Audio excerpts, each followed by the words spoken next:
ఆంధ్రప్రదేశ్ రాష్ట్ర deputy CM మీకు చిత్తశుద్ధి ఉంటే, మీకే కనుక చిత్తశుద్ధి ఉంటే మీ పార్ట్నర్ చంద్రబాబు నాయుడు గారు పార్టీకి సంబంధించి రాజమండ్రి అధ్యక్షుడు, రాజమండ్రి సిటీ అధ్యక్షుడు, మీ పార్టీలో రాజమండ్రి సిటీ అధ్యక్షుడిని, జనసేన అధ్యక్షుడిని ఏ రకంగా అయితే సస్పెండ్ చేశారో, ఏదో తప్పు చేశాడని, ఇది డైరెక్ట్గా రెడ్ హ్యాండెడ్గా దొరికేశాడు.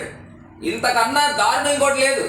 వీళ్ళు శ్రీరంగ నీతులు చెప్పి లేని కేసుని తీసుకుని వచ్చి మిథున్ రెడ్డి గారు గౌరవ పార్లమెంట్ సభ్యుడిని అరెస్ట్ చేసి 71 రోజులు ఉంచారు.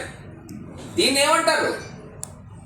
ఇంత ఓపెన్ గా డైరెక్ట్ గా దొరికేసిన తర్వాత వీళ్ళు ఇంకా ఏం చెప్తారనంటే, ఈ వాయిస్ నాది కాదు, ఇది ఎవరిదో వాయిస్, బాగానే మిమిక్రీ చేశారు అని కూడా చెప్తారు.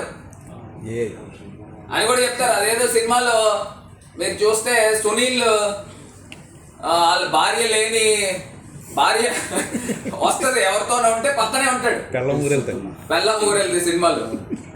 ఎవరున్నారు ఎవరు లేరు అని చెప్పి ఎలాగైతే భ్రమ కల్పిస్తాడో ఆ టైప్లో వీళ్ళు చేయగలరు. అంత సమర్థులు, అంత గొప్పవాళ్ళు. ఈ వాయిస్ ఆయనది కాదా? డైరెక్ట్ గా ఇంత నిస్సిగ్గుగా ఆయన మాట్లాడుతూ ఉంటే ఇంతగా మొత్తం ఇంకా డోర్లు తెరిస్తారు. ఇంకా దీనికన్నా ఇంకా హైయెస్ట్